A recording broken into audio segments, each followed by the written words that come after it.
오늘 말씀은 요한계시록 1장 9절로 20절인데 9절로 11절까지만 합독했으면 좋겠습니다. 우리 다 같이 한 목소리로 합독하겠습니다. 나 요한은 너희 형제요 예수의 환난과 나라와 참음에 동참하는 자라. 하나님의 말씀과 예수의 증거를 인하여 반모라 하는 섬에 있었더니 주의 날에 내가 성령에 감동하여 내 뒤에서 나는 나팔 소리 같은 큰 음성을 들으니 가로되 너 보는 것을 책에 써서 에베소, 서머나, 버가모, 두아디라, 사대, 빌라델피아, 라오디게아 일곱 교회에 보내라 하시기로. 아멘. 요한계시록을 통해서 대림절을 맞이하게 되었고 또 올해를 마무리하면서 새해를 준비하게 되었습니다. 그래서 저는 이 시간을 요한계시록 강의 두 번째 시간으로 말씀을 그렇게 준비를 했습니다.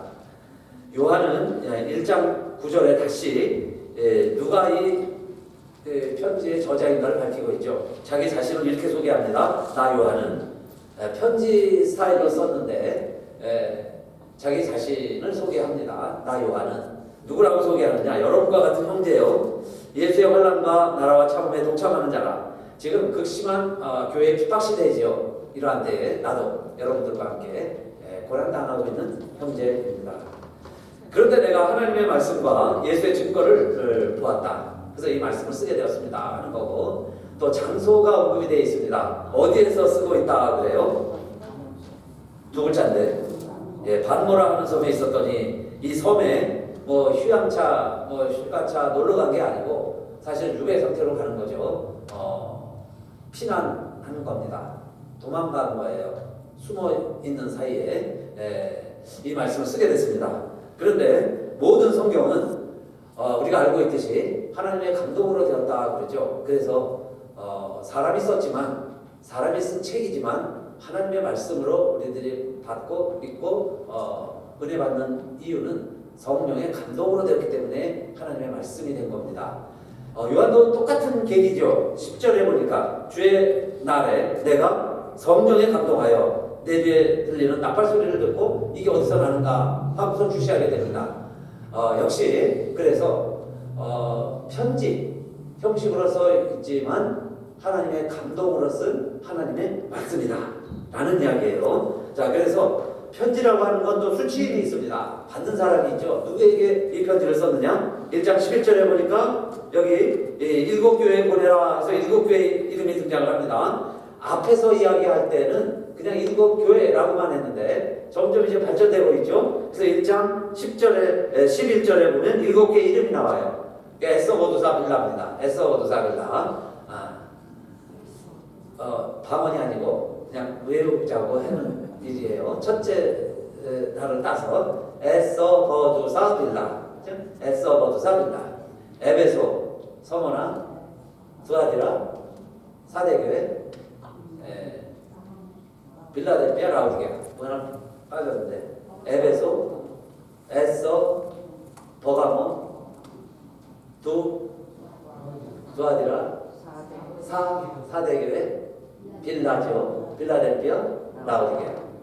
일곱 교회에게 편지를 보냈습니다. 그래서 지도를 보면 이렇게 시계 방향으로 돌게 돼 있어요. 위치가. 그리고 터키에 있습니다. 오늘날의 터키.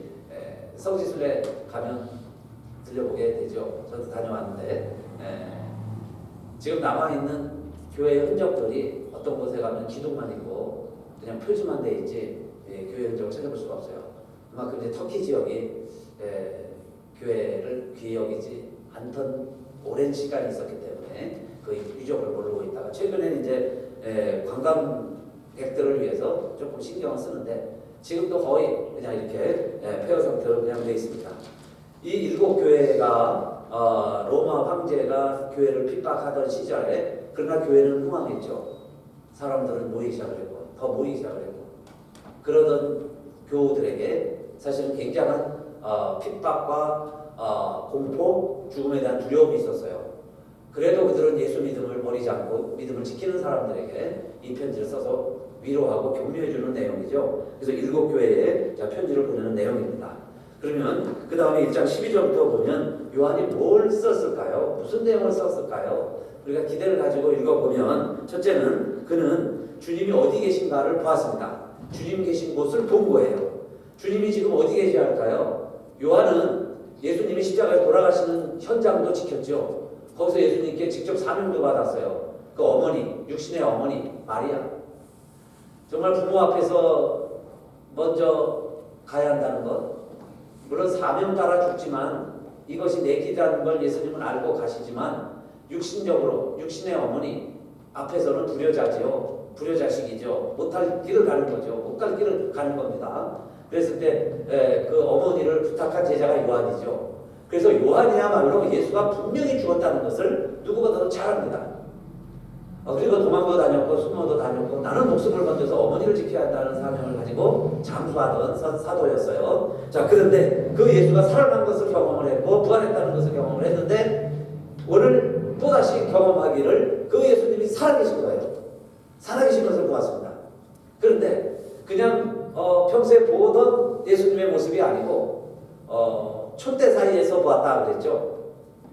7 촛대만 본 겁니다. 그리고 요한이 본 모습은 다니엘이 표현하던 다니엘이 보았던 다니엘도 항상 가운데 그 하나님을 보았는데 다니엘이 본 하나님은 두 하나님으로 설명을 했죠. 보좌, 왕자, 왕권을 가지고 앉아 계시던 하나님을 보좌에 앉으신 하나님이라고 설명을 해요. 근데 그 옆에 사람 같은 하나님이 하나 있다 그 이야기입니다. The Son of Man, 인자 같은 이가 옆에 있다.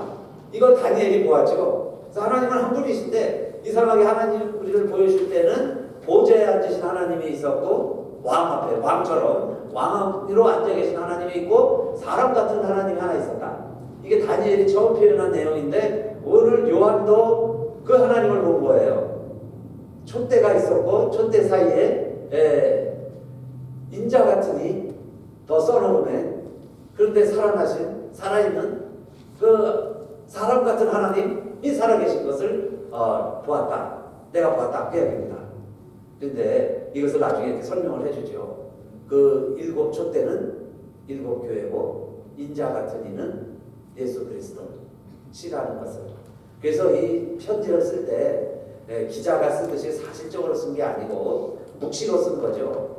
그래서 그 당시에 묵시 문학적인 형태를 가지고 그 스타일로 썼습니다.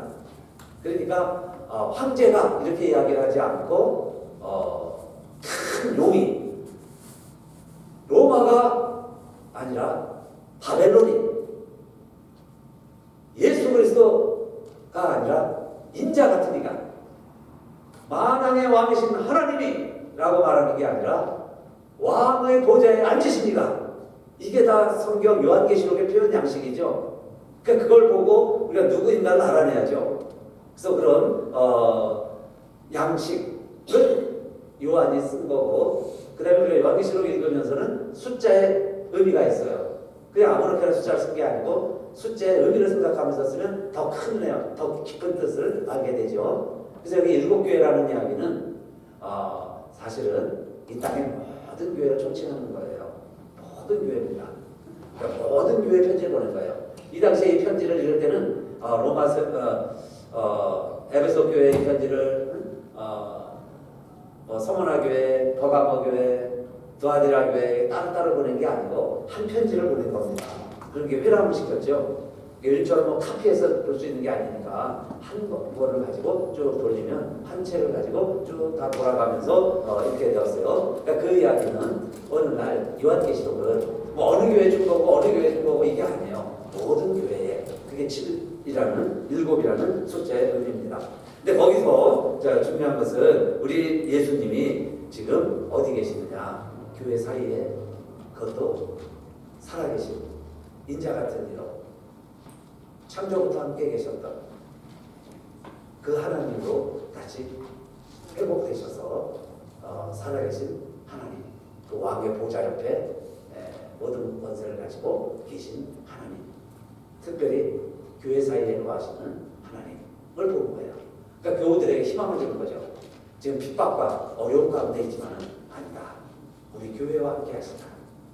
하나님이 우리 교회에 함께 계신다.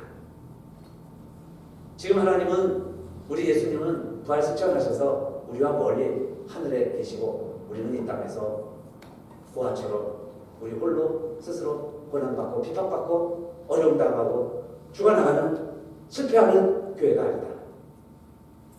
하나님이 우리와 함께 하신다. 하나님이 교회와 함께 하신다. 교회 가운데 계신다 하는 희망을 보여주는 거죠. 그 하나님이 그런데 우리 이 땅에 오시는 것을 우리가 성탄은 또 기다리는 거죠. 초림의 예수님을 기다리는 겁니다. 이토록 인자 같은 이셨고 하나님이신 분이 이 땅에 오시는데 가장 낮은 곳에 오시죠. 짐승 우리간에 오십니다. 말구 위에 누이셨어요. 이것은 우리가 성탄이 우리 모두에게 기쁜 소식인데 만약에 여러분 예수님이 금수저를 입에 부시고 왕궁의 왕자로 왕의 아들로 오신다 그러면 그 예수님을 우리가 어찌 맞이할 수 있겠어요? 몇 사람이나 왕을 만날 수 있으며 그 예수님을 몇 사람이나 볼 수나 있겠어요? 그런데 예수님은 가장 낮은 곳에 가장 비천한 모습으로 이 땅에 오셔서 우리 모두에게 사실은 희망이 되시고 만날 수 있는 존재로 우리에게 오시는데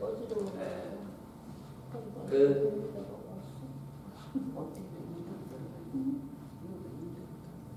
짐승 우리간이라고 하는 곳이 그 당시에 이제 호족하라고 하는 명 때문에 황제의 명 때문에 사람들이 다 지금 고향을 찾느냐고 여행하는 사람들이 많아졌죠. 그래서 여관들이 만원이 됐습니다.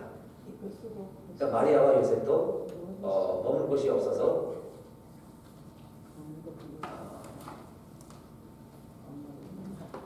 여관을 찾아다니는데 이 만원이니까 들어갈 데가 없죠. 그래서 사관에 누릴 곳이 없어서 그랬는데 그 NIV 영어 성경이 인으로 표현을 합니다. 인. 무슨 호텔도 아니고요. 좋은 데도 아니고 그냥 여인숙 정도일 거예요. 근데 거기도 사람 사는 곳이 아니에요.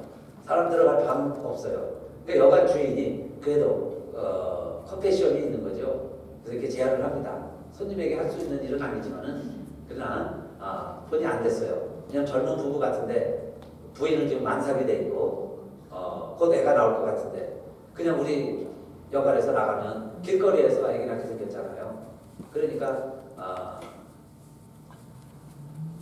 그래도 이슬이라도 피할 수 있는 곳, 지붕이 있는 곳은 짐승 우리간이 있는데 그 우리간이라도 쓰겠느냐 하는 겁니다. 그래서 마리아와 요셉이 그 짐승 우리간을 빌려서 아기가 나오니까 그래도 어디 누워놔야 되는데 짐승 밥통이죠. 맨거 구유 위에다가 아기를 올려놓았습니다. 이 세상에 태어나는 아기 중에 이 세상에 아기를 낳아본 산모 중에 아마 이렇게 가장 비참하게 어렵게 힘들게 태어난 아기나 산모는 그리 많지 않을 거예요. 그런데 이 모습이 하나님이 이 땅에 오시는 모습이다. 하나님이 인간이 되시는 방법이다. 성탄에 우리가 정말 기쁜 소식이 돼야 되는데 우리 성탄이 그냥 밋밋하게 지나가는 이유는 우리들이 너무 가진 것이 많아서 아직도 우리들이요 예수님만큼 낮아지지 못해서 하나님이 인간이 되시는 그 신비와 그 놀라운 역사적인 사실을 우리들이 실제로 그렇게 체험하지 못하는 거죠. 왜 하나님이 이렇게 높은 곳에 낮은 곳에 오실까? 보좌에 앉으시니 하나님 하늘 영광에 계시던 분이 이 땅에 오시는데요. 가장 낮은 곳에 오신다. 그 이야기입니다. 사람이 잘못하면 죄를 지으면 형벌 가운데 인신 구속을 합니다. 이 구속이라는 말이 우리가 구원받았다는 구속이 아니라 감옥에 보내는 걸 구속이라고 하죠. 왜 감옥을 가장 큰 형벌로 여길까요? 자유가 구속되기 때문에 사람이 사람답게 살지 못하니까 모든 권리와 모든 내가 할 수 있는 일들을 제한시키는 거죠. 더 이상 못하게 하는 것. 그게 감옥입니다. 인신 구속. 그런데 그게 그렇게 힘들다는 거예요. 그거가 형벌이고 고통입니다. 그러니까 너는 이렇게 살아라 하는 것은 인간에게 제한을 주면서 잘못을 반성하라는 의미죠. 근데 여러분, 하나님이 사람이 되신다는 것 자체가 어떤 감옥보다도 더 힘든 고통이겠죠. 하나님이 하나님의 영광과 권세 모든 걸 다 누릴 수 있는데 그걸 다 포기하고 인간이 된다는 것 자체가 어마어마한 하나님으로서는 구속이죠. 그걸 자초하고 오시는 거예요. 근데 그것도 가장 낮은 모습으로, 가장 비참한 모습으로 오시는 겁니다. 이 동네 또 우리 사는 모습도 보면요, 아무리 어렵고 힘들어도 아기가 태어날 때는 다 새 것을 준비합니다. 다 새 옷. 그래서 배내저고리. 그거 아기가 자랄 때 입었던 옷. 옛날 엄마들은요 다 보관을 했어요. 옛날 할머니들은 배내저고리를 다 보관을 해서 애가 클 때, 무슨 시험 볼 때 그거 가져가라고 그러고 보이것도 주기도 하고 그랬어요. 그거 그렇게 귀하게 여기는 겁니다. 첫 아기가 입은 옷. 그런데 우리 예수님이 입으신 옷은 강보에 쌓여 구유에 누였으니 그랬는데, 강보 그러니까 뭔가 좀 이렇게 있어 보이잖아요. 강보에 쌓았다. 근데 여러분, 구유의 장소지요. 예수님이 입으신 옷은 강보. 강보라는 것은 그냥 엄마 아빠가 입던 옷입니다. 아기가 금방 태어났으니 어떻게 하겠어요? 그러니까 요셉이 옷을 벗어서 엄마가 벗은 옷 그걸로 그냥 싸가지고 아기를 또 어디다 누였느냐? 짐승 밥그릇 위에 그냥 올려놓은 거죠. 그러니 주변에는 짐승 똥도 있고 짐승이 먹다 흘린 것도 있고 냄새도 나고, 그런데 거기에 우리 예수님 누였어요. 이것이 예수님이 태어난 장소, 예수님이 보여주시는 옷, 예수님의 모습입니다. 요한이 본 원래 예수님이 입고 있으셔야 할 옷은 어떤 옷이냐면 1장 13절 두 번째 부분인데, 촛대 사이에 인자 같은 이가 발에 끌리는 옷을 입고 가슴에 금띠를 띠고 그랬죠. 발에 끌리는 옷, 긴 겉옷, 안에 에봇, 속옷, 그리고 금 장식으로 된 또 두 보석에 12지파의 이름을 새긴 두 보석을 가슴에 단 그런 모습이죠. 가슴에 금띠를 띠고. 이건 누구가 연상이 돼요? 누구의 모습입니까? 제사장의 모습이죠. 제사장. 모세가 하나님의 말씀을 받아서 그대로 출애굽기에 기록을 한 제사장의 모습이고 대제사장의 모습이에요. 우리 예수님은 원래 대제사장이시셨는데 지금 이 낮고 천한 이곳에 오실 때는 그냥 더러운 자리에 우리 아기 예수님이 태어나셨다는 이야기죠. 예수님이 오신 것은 성경을 받으러 오신 것이 아니에요. 섬기러 오신 것이다. 저 낮은 자리에서 우리를 섬기러 오신, 나를 섬기러 오신, 그리고 그분의 원래 모습 보세요. 원래 모습은 1장 14절에 보니까 머리와 털의 희가 양털 같고 눈 같다고 그랬죠. 그의 눈은 불꽃 같다고 그랬고, 15절에는 그의 말은 풀무에 단련한 빛난 주석 같고, 그의 음성은 많은 물소리 같다고 그랬어요. 그 16절에는 오른손에는 7별이 있고 입에서는 좌우에 날성검이 나오고 얼굴은 해같이 빛난다 그랬습니다. 그게 하나님의, 우리 예수님이 원래 지니셨던 모습인데 십자가 달려 돌아가실 때는 그 해가 빛을 잃고 그 예수님에게서 그 광채가 탁 떠나고 온 세상이 어두워지는, 정말 하나님으로서는 겪기 힘드신 그 일을 우리 주님이 다 친히 겪으시면서 우리를 위해서 이 땅에 오셔서 그 사역을, 그 가심길을 다 감당해 나가셨다. 그런데 요한이 놀래서 정말 놀래 자빠진 거죠. 그래서 엎드려 있습니다. 그런데 하늘에서 큰 음성이 나서 처음에 놀래서 하나님을 주시하기 시작을 했는데, 촌대사의 인자 같은 이가 그 제사장의 모습, 정말 만왕의 왕이신, 얼굴이 하얗게 흔들리 빛나는 그런 모습으로 보았을 때 갑자기 음성이 들리죠. 그 들린 음성이 하나님이 나타나실 때마다, 또 하나님이 놀라운 계획을 천사들을 통해서 하나님의 사람들에게 알려주실 때마다 패턴처럼 공식으로 똑같이 하시는 말씀이 있어요. 그 첫 번째 말씀이 두려워 말라. Don't be afraid. 두려워 말라 했어요. 인간이 하나님을 만날 때 여러분 첫 번째 현상이 뭐겠어요? 놀래 자빠지는 거죠. 그게 엎드려 있는 거예요. 그 사실 엎드려서 있는 게 경배하다, 예배하다는 뜻입니다. 그러니까 놀래서 엎드리는 거예요. 놀래서 엎드리는 거.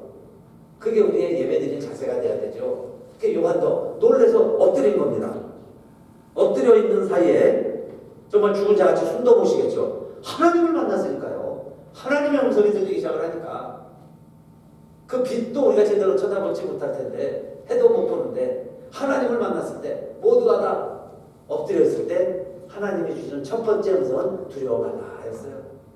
마리아에게도 처녀인데 하나님의 음성이 들리죠. 천사가 이러줍니다. 마리아야, 마리아야, 내가 잉타의 아들을 낳을 것이다. 이름을 임마누엘이라 하리라. 그 말씀 앞에 뭔 얘기가 있어요? 두려워 말라. 목자들에게도 밤새워 양을 치고 있는데 천사들이 갑자기 나타나니 얼마나 놀라겠어요. 그런데 하늘에 별 하나가 떠서 그들을 인도해 주죠. 그 별 하나가 떠 있다고 하는 이야기도요, 요한계시록에 보면 이 뱀이, 사탄이 하나님의 역사를 방해하는데, 뱀이 그 꼬리에 힘이 있죠. 사탄이 하늘에 별들이 많이 있는데 별들의 3분의 1을 그 꼬리로 쳐서요 다 땅에 떨어뜨려요. 우리가 어제 말씀 읽은 말씀에 나오죠. 요한계시록. 별들을 땅에 다 떨어뜨리는 겁니다. 근데 놀라운 사실은 하나님의 아들이 태어나게 하는 별, 그걸 상징하는 별은 사단이 떨어뜨리지 못했던 거예요.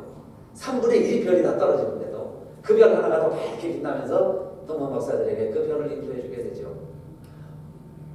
하나님의 계획, 하나님의 역사는 아무리 사탄이 방해해도 그 일을 하나님이 이뤄가시는 거예요.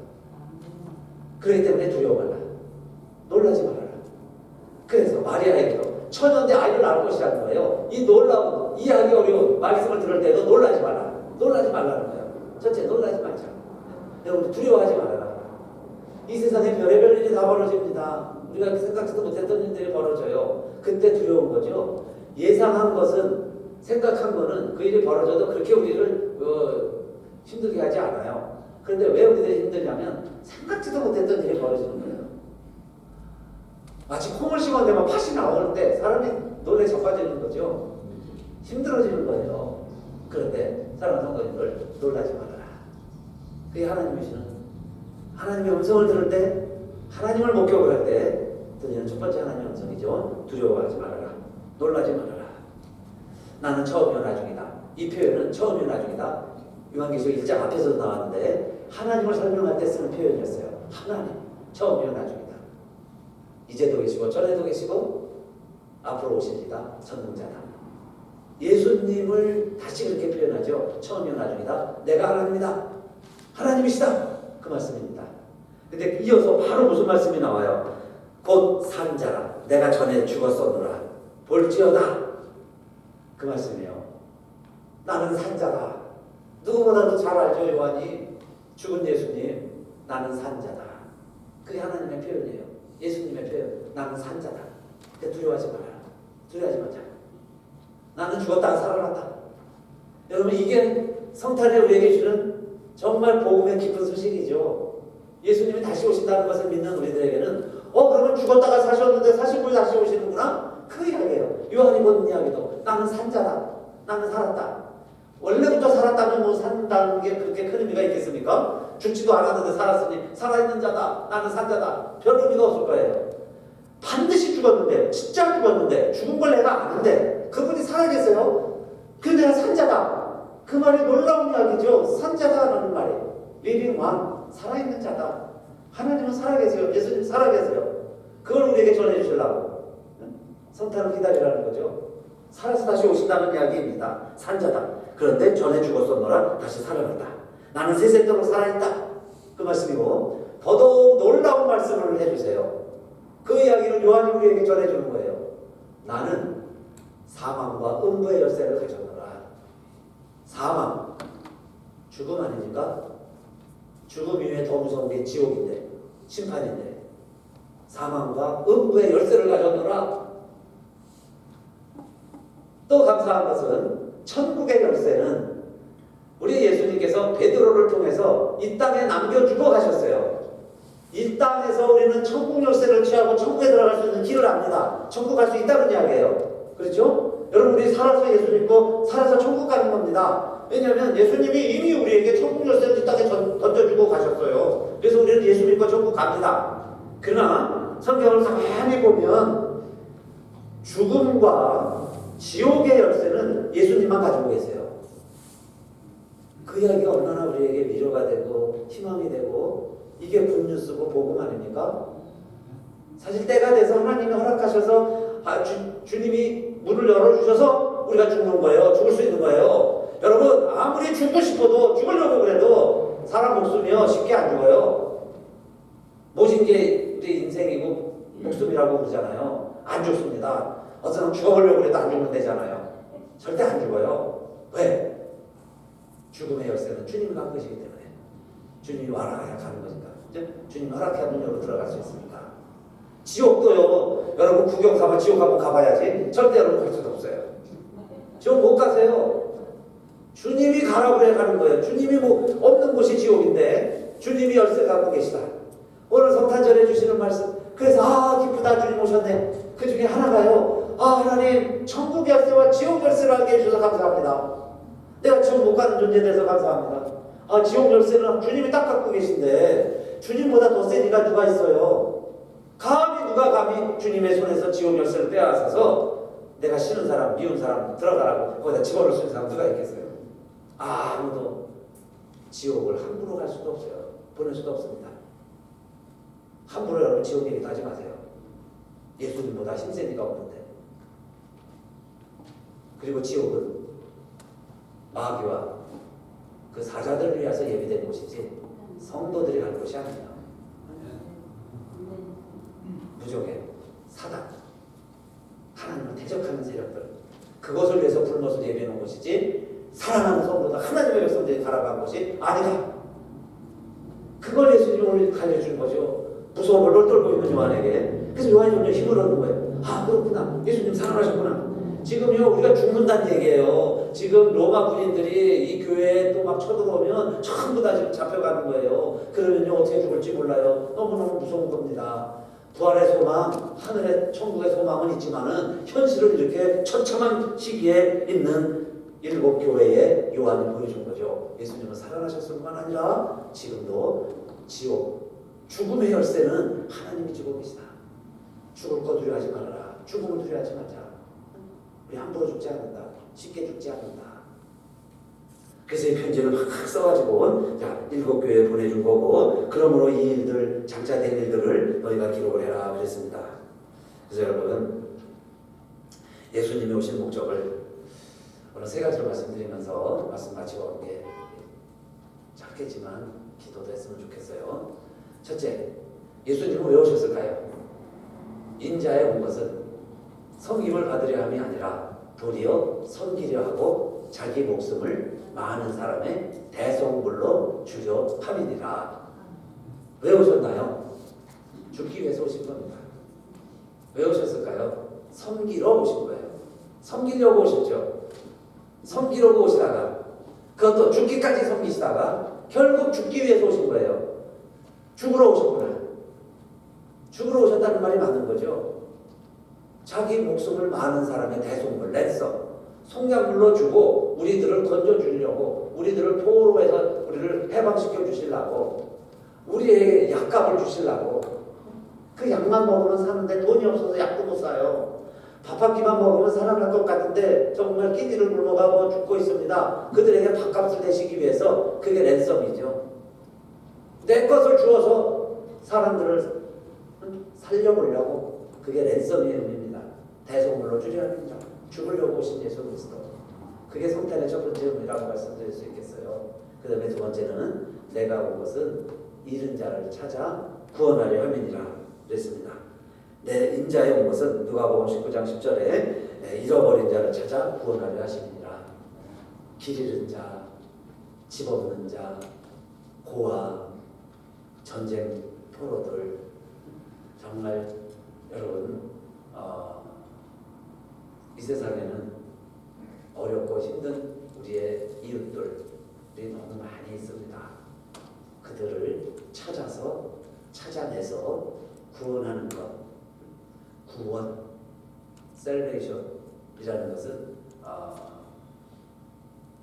로마 라틴어로 보면은 연고제, 치료제 그런 뜻이에요. 그래서 그 약을 발라서 낫게 해주는, 고쳐주는 회복자로 예수님이 오셔서, 그렇기 때문에 가장 어려운 낮은 자로 오시는 거죠. 잃은 자를 찾아서 구원하려 하십니다. 진짜 중요한 여러분 세 번째 목적이 있습니다. 세 번째 예수님이 이 땅에 오신 목적. 죄를 짓는 자는 마귀에게 속하나니 그랬어요. 마귀는 처음부터 범죄한 인이라. 인자에 나타나신 것은 마귀의 일을 멸하려 하심이니라. 인자에 나타난 것은 마귀의 일을 멸하려 하심이니라. 마귀와 싸워 이기기 위해서 오신 거예요. 사람과 싸우려고 오신 거 아닙니다. 사람을 구원하러 오신 거예요. 그러니까 예수님은 마귀와 싸우기 오신 거예요. 그래서 결국은 마귀의 머리를 깨뜨려서 예수님이 승리하신 거죠. 십자가에서 돌아가실 때는 마귀가 이긴 줄 알았어요. 그런데 부활하셨다는 얘기는 뭡니까? 그의 머리를 깨뜨린 거예요. 마귀의 첨단 무기를 무효화시킨 거죠. 이제는 더 이상 죽음을 두려워할 사람이 없어졌어요. 아직도 여러분 죽음이 두려운 것은 마귀의 세력을 인정하는 거예요. 예수님의 능력을 아직도 못 믿는 거예요. 예수님의 능력은 마귀를 멸하러 오셨어요. 사망 권세를 다 찔러 놓으신 겁니다. 다 질겅질겅 짓밟아 버리셨어요. 그런데도 아직 살아서 마귀도 살아있습니다. 하늘의 권세는 이미 미가엘 천사와 싸움에서 졌어요. 그래서 쫓겨났습니다. 하늘에서. 그래서 마귀가 지금 권세를 어디서 부리고 있느냐? 이 땅에서 행세하고 있는 거예요. 그래서 이 땅에서 지금도 여러분 많은 사람들이 죽음을 두려워하고 마귀의 계획을 무서워하고 두려워하고 있어요. 아직 하나님의 권세, 예수님의 능력을 모르니까. 그래서 그분들을 위해서 오시는 겁니다. 예수님이. 그래서 두려워하지 말아라. 무서워하지 말자. 성탄해 주시는 말씀이죠. 예수님은 살아나셨고 이제 영원히 우리를 위해서 마귀와 싸우셔서 이겨주셨어요. 마귀의 권세를 물리치셨습니다. 그 예수님이 우리에게 또 다시 오세요. 그래서 영원한 승리는 재림시에 영원히 이루어내실 겁니다. 그래서 여러분 우리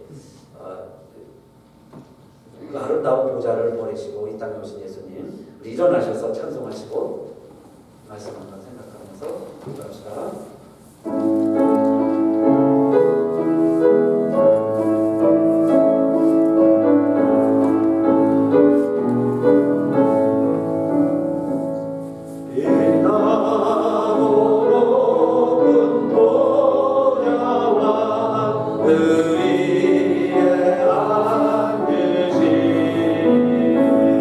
주 예수 얼굴 영광이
저 사망 본세에게 큰 기쁨 넘치네 큰 기쁨 넘치네 주님의 오자 했는데 전한 몸이 이르러 그 영광 복수 배울 때 내 기쁨 넘치리 내 기쁨 넘치리 아멘. 주님 오셔서 산자가 되셔서 오셔서 다시 살아나셔서 오셔서 우리의 희망이 되어주시고 소망이 되어주시고 대제사장 역할을 감당하시고 짐승의 피가 아니라 예수 그리스도의 보혈로 영원한 단번에 제사를 드려주셔서 우리들이 예수 피를 의지해서 하나님과 화목하게 되었고 참 평화를 알게 되었고 구원받은 백성이 되어서 이 세상을 살아가게 해주셨으니 살아나신 예수님, 부활하신 예수님, 사망과 지옥의 열쇠를 예수님 손에 꼭 붙들고 계셔서 사탄이 아무리 그 열쇠를 빼앗아서 우리를 집어넣으려고 해도 열리지 않는 지옥의 문, 죽음의 문 깨닫게 해주셔서 감사합니다. 그 주님 고맙습니다. 그 주님 이렇게 오셔서 우리가 주님을 알 수 있게 오셔서 감사합니다. 감사한 마음으로 함께 기도합시다. 할렐루야. 하나님 고맙습니다. 감사합니다. 이 세상을 버리지 아니하시고 특별히 길 잃은 양들 잃은 자들 내버려 두지 아니하시고 때가 참에 오셔서 우리들로 하여금 영원한 나라를 알게 하시고 그 예수님을 영접하고 힘으로도 못 가고 애써도 못 가는 율법을 지키려고 해도 지키지 못했던 우리들에게 새로운 길, 새로운 생명을 저희들에게 허락해 주시려고 이 땅에 오시는 예수님 감사합니다. 환영합니다.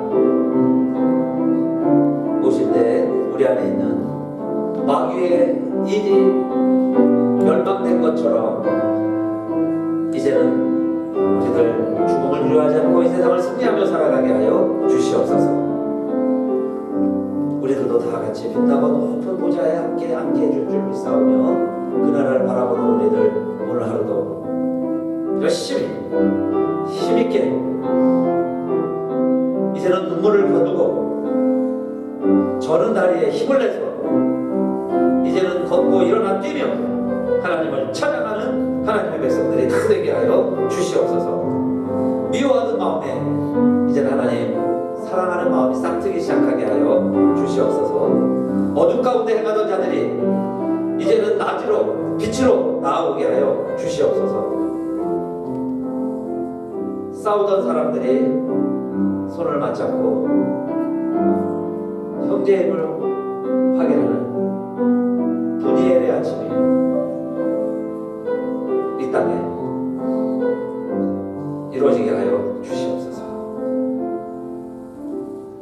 이제는 우리 주 예수 그리스도의 은혜와 하나님 아버지의 독생자를 이 땅에 보내시고 대신 우리 모두를 살려내시는 하나님의 사랑과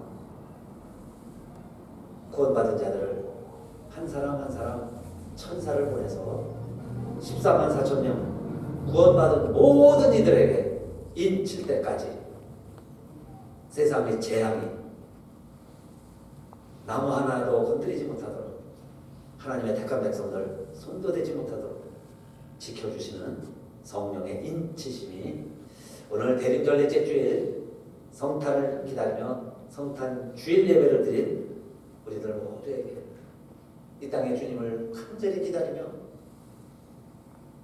지금도 소망 가운데 주님의 임재를 기다리는 뭇 백성들 위해 이 소식을 선포하고 증거하는 교회들 위해 이제로부터 영원히 함께 하시기를 간절히 축원하옵나이다.